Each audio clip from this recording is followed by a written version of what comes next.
नाम है cellular respiration.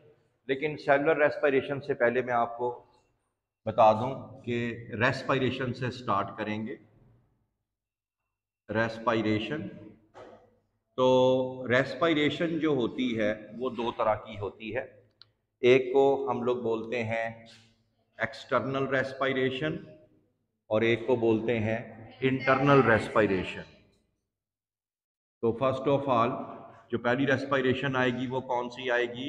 External respiration. और दूसरी कौन सी आएगी? Internal respiration. ध्यान से सुनना, ये इंट्रोडक्शन इंपॉर्टेंट है। Internal respiration.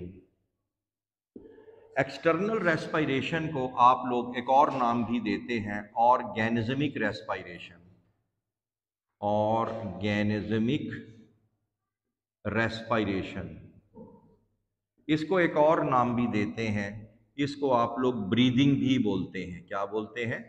ब्रीदिंग। ब्रीदिंग मैंने सांस लेना, जिसके अंदर ब्रीदिंग में आप लोग क्या करते हैं कि फजा से आप लोग क्या लेते हैं? ऑक्सीजन। और वो ऑक्सीजन जो है आपकी कहाँ चली जाती है? बॉडी में, लंग्स के अंदर, फेफड़ों के अंदर। और लंग्स में से कौन सी गैस बाहर निकलती है? Carbon dioxide. इस रेस्पिरेशन को आप कहते हैं एक्सटर्नल रेस्पिरेशन और ब्रीदिंग बोलते हैं। Okay. Internal respiration is entirely different. इसमें क्या होता है? इसके अंदर हम इसको सेलुलर रेस्पिरेशन भी बोलते हैं। क्या बोलते हैं? Cellular respiration. सेलुलर रेस्पिरेशन में हम लोग क्या करते हैं कि हम लोग कोई भी ऑर्गेनिक कंपाउंड लेते हैं, ऑर्गेनिक कंपाउंड, स्पेशली ग्लूकोज, ठीक है, उसको हम लोग सेल के अंदर जो है ब्रेक करते हैं, सेल में ले जाके उसको तोड़ते हैं, और ताकि हमें क्या मिल सके? एनर्जी मिल सके। क्या मिल सके? एनर्जी मिल सके या एटीपी मिल सके। तो ऑर्गेनिक कंपाउंड्स को, स्पेशली ग्लूकोज को सेल में ले जाके तोड़ने को हम लोग क्या बोलते हैं? Cellular respiration. नहीं समझ आई बात की? तो ये आप लोगों ने कहलाना है। तो ऑर्गेनिक कंपाउंड में स्पेशली मैंने कौन से कंपाउंड की बात की थी? ग्लूकोज। तो ज़्यादातर ग्लूकोज का इस्तेमाल करते हैं, इसको सेल में ले जाते हैं, हम उसको तोड़ते हैं मुख्तलिफ एंजाइमेटिक एक्टिविटी की मदद से, तो फिर ये टूटता है और हमें एटीपी मिलती है। इसी वजह से आमतौर पे हम ग्लूकोज को रेस्पिरेटरी फ्यूल भी बोलते हैं। ये हमारा पेट्रोल है, समझ लो। रेस्पिरेटरी फ्यूल भी इसको कहा जाता है। तो पहले तो आप लोगों ने ये बताना है इंट्रोडक्शन के अंदर। तो आप ये जो हमारा चैप्टर है, इस चैप्टर के अंदर बायो एनर्जेटिक्स में हम लोगों ने इसका जिक्र नहीं करना। हम जिक्र करेंगे किसका? इंटरनल रेस्पिरेशन का, यानी सेलुलर रेस्पिरेशन। ठीक है, तो सेलुलर रेस्पिरेशन की तरफ आते हैं। तो अब हम आगे चलते हैं जी। तो सेलुलर रेस्पिरेशन जो है, अब आ गया, हमने एक्सटर्नल को छोड़ दिया, अब हम आ गए सेलुलर रेस्पिरेशन। सेलुलर रेस्पिरेशन एक ऐसा फिनोमेना है, इसमें वेरियस ऑक्सीडेशन रिडक्शन रिएक्शन होंगे, आगे देखेंगे जाके, और उसके नतीजे में हमें एनर्जी मिलेगी और हमारा ऑर्गेनिक कंपाउंड जो है वो टूट जाएगा। सेलुलर रेस्पिरेशन आगे दो तरह की होती है, पिछली क्लासेस में भी आप पढ़ के आ रहे हैं। एक को आप लोग बोलते हैं एरोबिक रेस्पिरेशन और एक को आप लोग बोलते हैं एरोबिक रेस्पिरेशन। तो आ गया जी एरोबिक रेस्पिरेशन। एरोबिक रेस्पिरेशन होती है एक, और एक कौन सी रेस्पिरेशन होती है? हाँ जी, aerobic and anaerobic respiration. Anaerobic respiration होती है। ये जो एरोबिक रेस्पिरेशन होती है, डेफिनेशन वही रहेगी कि इसमें हम ऑर्गेनिक कंपाउंड को तोड़ेंगे, लेकिन in the presence of oxygen. The respiration, the cellular respiration which occur in the presence of plenty of oxygen, बहुत बेशुमार ऑक्सीजन, तो उसकी मौजूदगी में तोड़ेंगे तो वो कहलाएगा aerobic respiration. And the breakdown of organic compound, cellular respiration occurring place in the absence of oxygen, वो क्या कहलाएगा? एनरोबिक। तो दोनों में फर्क ये हुआ कि इसमें ऑक्सीजन अवेलेबल होती है ऑक्सीजन प्रेजेंट होती है, ऑक्सीजन प्रेजेंट होती है,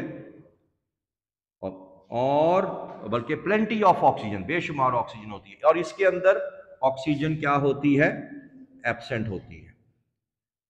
तो ऑक्सीजन एब्सेंट, तो ये एक ऐसी रेस्पिरेशन है जिसमें ऑक्सीजन नहीं होगी, ऐसी सेलुलर रेस्पिरेशन है। अब याद रखना, यहां भी एक एमसीक्यू बनता है, एरोबिक रेस्पिरेशन जो है इसमें हमें एनर्जी ज्यादा मिलती है। क्या मिलती है? ज्यादा। मिसाल के तौर पे अगर मैं बात करूं यूकैरियोट्स की, किसकी बात करूं?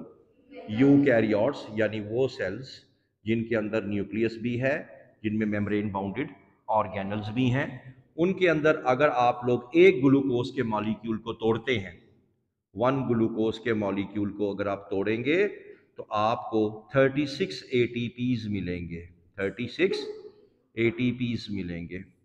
और अगर मैं बात करूं प्रोकैरियोट्स की, बैक्टीरिया वगैरह की, और अगर वो इसको तोड़ते हैं एरोबिकली, एरोबिकली से क्या मुराद हुई? ऑक्सीजन की मौजूदगी में, तो एक ग्लूकोज से आप लोगों को मिलेंगे 38 एटीपीज। एमसीक्यू की लाइन आ रही है ये दोनों। और अगर आप उसी ग्लूकोज को ऑक्सीजन के बगैर तोड़ते हैं तो आपको सिर्फ और सिर्फ 2 एटीपीज एनर्जी मिलती है। तो आप लोग देख सकते हैं कि दोनों में कितना ज्यादा फर्क है। तो एरोबिक रेस्पिरेशन में आपको एटीपी ज्यादा मिलेगी, एनरोबिक में आपको एटीपी कम मिलेगी। बात समझ में आ गई? तो आज हम इसको थोड़ा सा आगे लेके चलते हैं। अब हम लोग पहले पढ़ेंगे एनरोबिक रेस्पिरेशन की, आगे फर्दर एग्जाम इसकी पढ़ेंगे जो इसकी हैं। तो स्टार्ट करते हैं जी। तो नेक्स्ट जो है आपके पास आ गया एनरोबिक रेस्पिरेशन।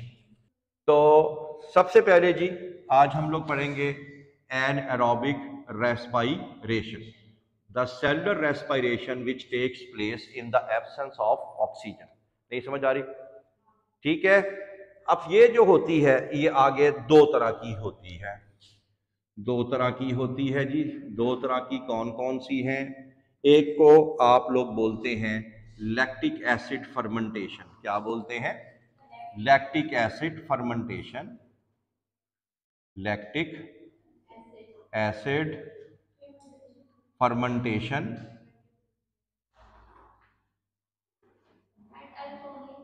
हाँ जी। और दूसरे को आप लोग कहेंगे अल्कोहलिक फर्मेंटेशन, अल्कोहलिक फर्मेंटेशन। तो लैक्टिक एसिड फर्मेंटेशन और अल्कोहलिक फर्मेंटेशन।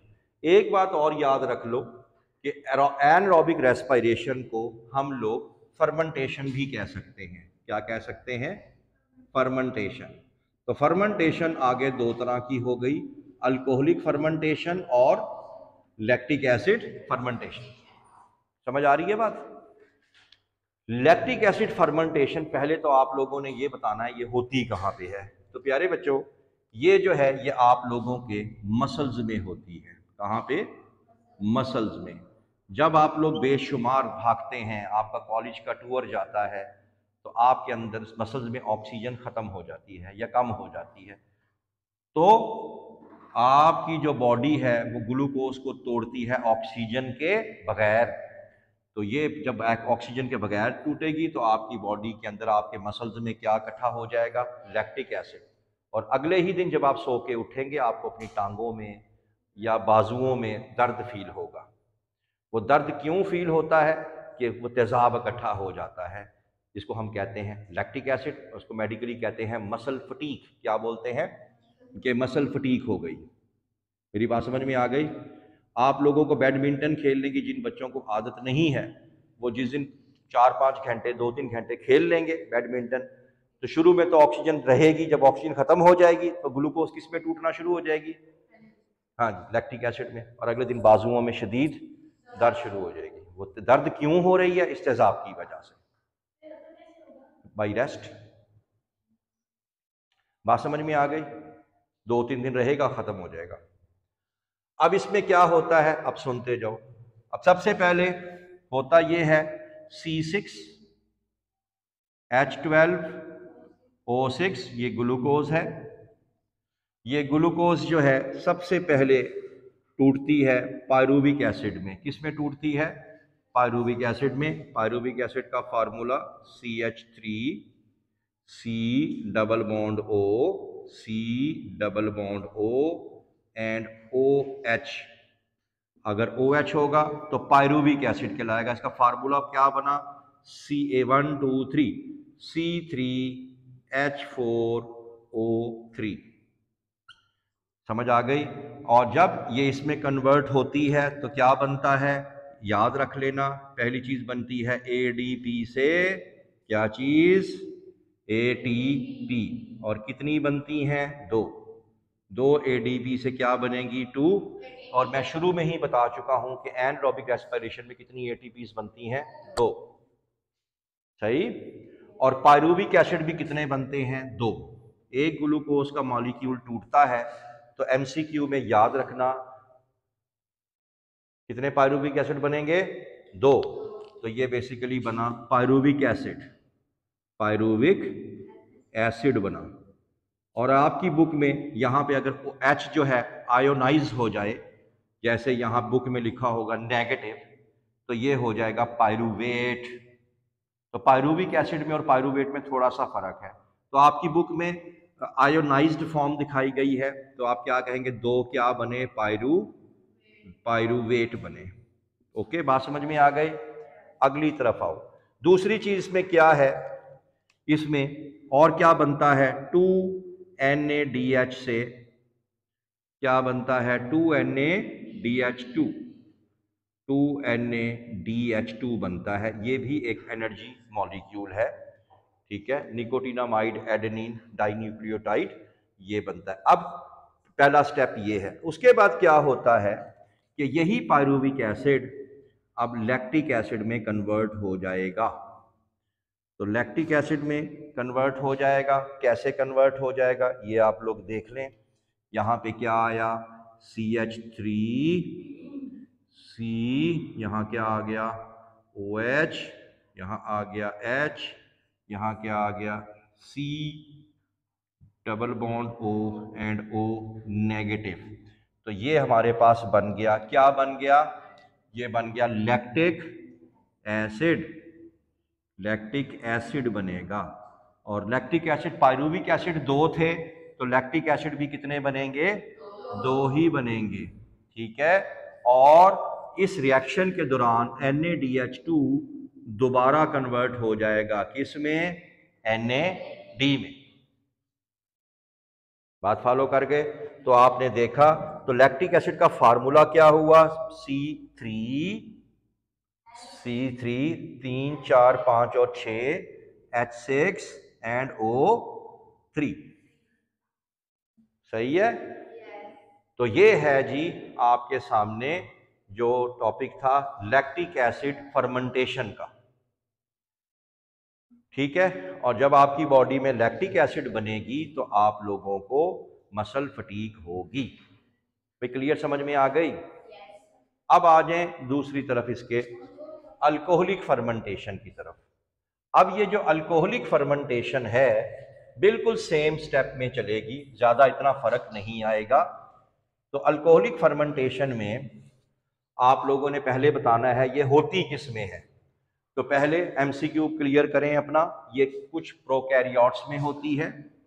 प्रोकैरियोट्स बोले तो बैक्टीरिया वगैरह में, और यूनिसेलुलर यीस्ट, यीस्ट एक फंजाई है, ये उसके अंदर होती है अल्कोहलिक फर्मेंटेशन। पहला स्टेप वही सेम लिखेंगे। मिसाल के तौर पे C6H12O6 ये किस में कन्वर्ट होगा? 2 मॉलिक्यूल्स ऑफ पायरूवेट में या पायरूविक एसिड में। पायरूविक एसिड का फार्मूला क्या था? CH3C double bond O, C double bond O and O negative, यानी पायरूवेट। कितने मॉलिक्यूल बने पायरूवेट के? 2। साथ में यहां पे क्या चीज बनी थी? ADP से 2ADP से क्या चीज बनी? 2ATP बनी। और फिर अब साथ ही क्या बनेगा, 2NAD से 2NADH2, ये बन गया। अच्छा, यहां तक तो बात हो गई कॉमन, यहां सेम स्टेप है, कोई चेंज नहीं है। लेकिन अल्कोहलिक के अंदर अगला स्टेप क्या होगा, अगला स्टेप ये होता है कि डी कार्बोक्सिलेशन होती है। डी कार्बोक्सिलेशन बोले तो कार्बन डाइऑक्साइड के निकलने को बोलते हैं डी कार्बोक्सिलेशन। तो आपने भी बताना है, ये सबसे पहले यहां से कार्बन डाइऑक्साइड निकल जाएगी। नहीं समझ आई? हाँ जी, तो ये आगे जनाब डी कार्बोक्सिलेशन। तो पीछे क्या रह गया हमारे पास, CH3C डबल बॉन्ड O, और ये बॉन्ड अलहदा से रह गया। इसको कहेंगे हम लोग, क्या बोलेंगे, एसिटल्डिहाइड या एसिटाइल ग्रुप बन गया। क्या बन गया, एसिटाइल ग्रुप। और अगर हाइड्रोजन लगा दूं मैं तो H भी आ जाएगा, तो ये बन जाएगा एसिटल्डिहाइड। सही है। अब बाकी काम बड़ा सिंपल सा है, ये गया इधर, ये NaDH2 जो है, इसमें एडिशन ऑफ हाइड्रोजन यानी रिडक्शन हो गई, हाइड्रोजन इसमें चला गया। बाकी फिर पीछे क्या रह गया, NaD रह गया, पीछे क्या रह जाएगा, CH3। अब इसके अंदर CH3 आ गया, C के साथ COH आ जाएगा, इधर भी जो है H आ गया, और इधर भी हमारे पास H आ गया। तो ये हमारे पास बन गया CH3 CH2 एंड OH यानी इथाइल अल्कोहल। तो इस तरह से यहाँ पे ये कंप्लीट हो गया अल्कोहलिक फर्मेंटेशन। तो अल्कोहलिक फर्मेंटेशन जो है वो आप लोगों ने देखा, इसमें डी कार्बोक्सिलेशन भी होती है, और इसके अंदर जो है वापस NaDH2 NAD में कन्वर्ट होता है, और फिर ये कन्वर्ट हो जाता है एथाइल अल्कोहल के अंदर। तो ये आप लोगों ने इसके अंदर इस तरह से बताना है। तो ये जो है यहाँ पे आके कंप्लीट हो गया।